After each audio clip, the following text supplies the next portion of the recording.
everyone, and welcome back for another deep dive. Today, we're going to be looking at Juzes 3 of the Quran. Absolutely. And for anyone who's maybe joining us for the first time, a juz is basically kind of like a chapter division. Right. It just makes it a little bit easier to digest this incredible text. And today we're talking about some really, really big themes. We're talking about faith. Yes. We're talking about leadership, how we're supposed to treat each other. Absolutely. The big stuff. So are you ready to jump in? I am so ready. Let's do it. Okay, let's do it. So we're kicking off with this really interesting story about the Israelites. They're asking for a king. Yeah. But it's not just like, give us any leader. Right. It's like, we want someone who's going to make us look good. Yeah. We want to be powerful. They wanted to be like the other nations. Exactly. They wanted to compete on the world stage. Yeah, they wanted that outward show of power. Exactly. And so what happens? Boom, the ark arrives. Talk about a divine response, right? This is not just a package showing up at your door. Right. This is the ark carried by angels containing relics of Moses and Aaron. I mean, Right.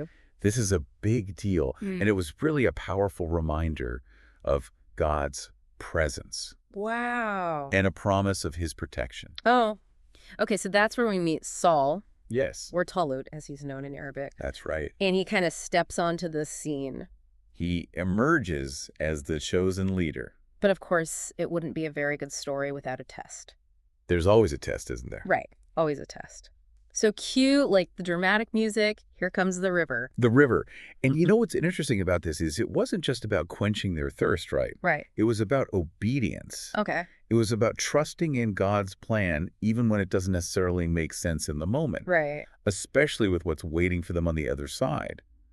Goliath and that massive army. Oh, yeah. I forgot about Goliath. Talk about pressure. Yeah, no kidding. So it's like we're facing our own Goliaths sometimes, right? All the time, I think. It's like that moment when you reach for that extra cookie even though you know you shouldn't have it. Oh, and that feeling. It's like that immediate gratification versus like the bigger picture. Trusting in the process, right? Yes. And in this story, like, most of them fail. They do. They're like, yep, cookie. They give in to that temptation. But the ones who stayed strong, Yes. the ones who resisted, Yes. they understood that this wasn't just about physical strength. It was about something deeper. Absolutely. It was about their faith in God's plan, even when facing overwhelming odds. That's what ultimately led to their victory. It's a powerful reminder that we don't have to face our Goliaths alone. Wow. So speaking of Goliath, Right. that brings us to like the ultimate underdog story. David and Goliath, right? David. It's a classic. I mean, come on, this story has been told and retold for centuries. For a reason. What is it about that battle that still captures our imaginations after all this time? Well, I think it's that timeless message to never judge a book by its cover. David the shepherd facing down a giant is like the ultimate example of how appearances can be deceiving. Right. David's victory wasn't just about his skill with a slingshot. It was about God's will being done. It's like that saying, God doesn't choose the equipped. He equips the chosen. He equips the chosen. And David's victory, that wasn't just a one-time thing either, right? It set the stage for something bigger. Exactly. It marked his path towards becoming both king and prophet. And it highlights a really crucial point. True authority, true power. It doesn't come from human ambition alone. It's granted by God according to his wisdom and plan. Wow. It's about maintaining balance in the world, preventing corruption and injustice. And that, I think, is a message we can all learn from. And, you know, when we talk about these figures chosen by God, it makes me think about, like, the whole concept of free will. Oh, yeah. Because if you're chosen, does that mean you don't really have a choice? That's a good question, and these verses really get into that. They do. It is a fascinating paradox, isn't it? It is. Because on one hand, we have these grand narratives about prophets and divine intervention. Right. But at the same time, there's this constant emphasis on free will. Yeah. God guides. He reveals the path. Okay. But he doesn't force belief on anyone. The choice ultimately lies with us. So it's like we're given this incredible map. Yeah. But we get to decide if we're actually going to follow the directions. Precisely. Right. And, you know, this whole idea is beautifully illustrated with the metaphor of the most trustworthy handhold. Okay. Imagine clinging to something firm and unbreakable in a world that often feels chaotic and unpredictable. Right. That's what faith offers, that sense of security, that unwavering guidance. Such a powerful image. It is. Especially like in times like ours when things can feel so uncertain. Yeah. It makes you think about the choices that we make every day. Are they leading us towards that trustworthy handhold, or are we kind of drifting further away. It's a constant navigation, isn't it? It is. And it's not just about blind faith either. These verses remind us that God's wisdom is far beyond our limited human understanding. Right. And we see this beautifully illustrated through the story of Abraham. Okay. Even with his unwavering faith, he grapples with these big existential questions. Yeah, like even Abraham, who we see as like the father of monotheism. Exactly. He still questioned these things. He questioned life. He questioned death. It makes you realize like these are universal wonders that people of all faiths ponder. Absolutely. And that story where Abraham is confronting that king, right? Yeah. That arrogant king who's claiming dominion over life and death. Right. It really highlights the limits of worldly power. Yeah. It's this stark reminder that true power, the power of creation, the power of resurrection, belongs solely to God. It's so true. And then we have that other parable, the one with the ruined city, Oh, yeah. where the guy's basically like, how can God bring something back to life after it's gone? Like, that just doesn't make sense. Right. It's such a powerful story because it reminds us that God's power transcends time and space.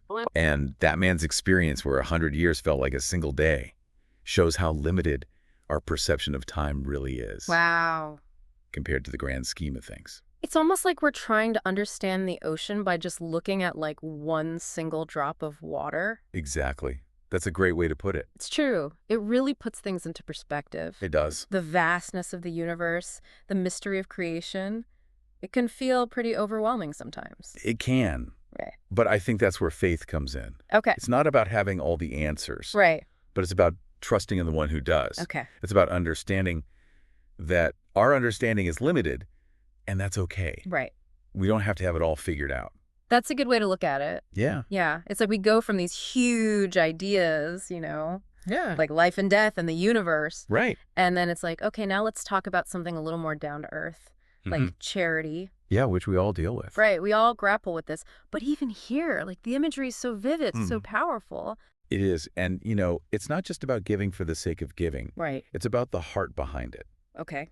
And I love how these verses compare acts of charity to a seed Okay. that multiplies and yields 7 spikes with 100 grains each. Wow. Talk about a return on investment. Right. It really paints this picture of abundance, of how generosity can ripple outwards. It's like that saying, the more you give, the more you receive, but Yeah. like on a cosmic scale or something. Exactly. But then there's this cautionary note, too, Right. about our intentions. Because it's not just about... It's not about seeking praise or recognition for doing good deeds. Right. It's about sincerity. Okay. It's about doing things because they're the right thing to do, because God asks it of us. So you really have to check yourself. Yeah. And the verses are very clear about this. Okay. Following up an act of charity with any kind of harm, or even just reminding someone of what you did for them, Right. that negates the reward. Wow. It all comes back to intention. It makes you stop and think about your own motivations sometimes, for sure. Absolutely. It's a good reminder to kind of check in with ourselves to make sure we're acting from a place of genuine care, Yeah. especially when it comes to helping others. Yeah. Now, on the flip side of charity, we have this whole issue of interest, or riba, as it's known in Arabic. Right. And here, the tone kind of shifts a bit. It does. It becomes very clear, very direct. Yeah. And the prohibition against interest is very clear in these verses. Good. And it's tied to this principle of justice of fairness. Okay. So while trade is encouraged Okay. because it has that element of mutual benefit and shared risk, Right. interest is strictly forbidden because it creates an imbalance. Okay. It can lead to exploitation, Right. where one side is benefiting disproportionately at the expense of the other. It's interesting because with trade, it's like everyone has the potential to gain, Exactly. but with interest, it feels like somebody's always losing. That's right.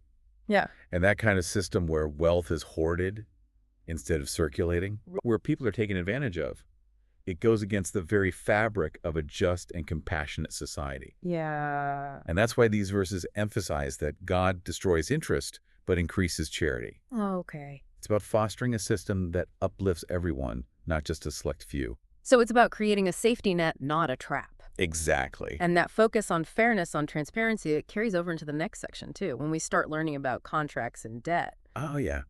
These verses get surprisingly detailed. They do. They lay out the importance of clear documentation, fair terms, Right. the need for witnesses, even outlining specific scenarios involving women as witnesses, Yeah. which I find fascinating. Yeah, it really highlights how important women were, you know? Absolutely. Even back then in like contractual agreements and stuff. Their voices It mattered. gets really cool. It really emphasizes that this isn't about making things difficult or creating unnecessary bureaucracy. Right. It's about protecting people. Okay. It's about ensuring that everyone's rights are respected and minimizing the potential for disputes. So it's about building a system based on trust. On trust and accountability. And it's a good reminder for us today Yes. in all of our dealings, you know.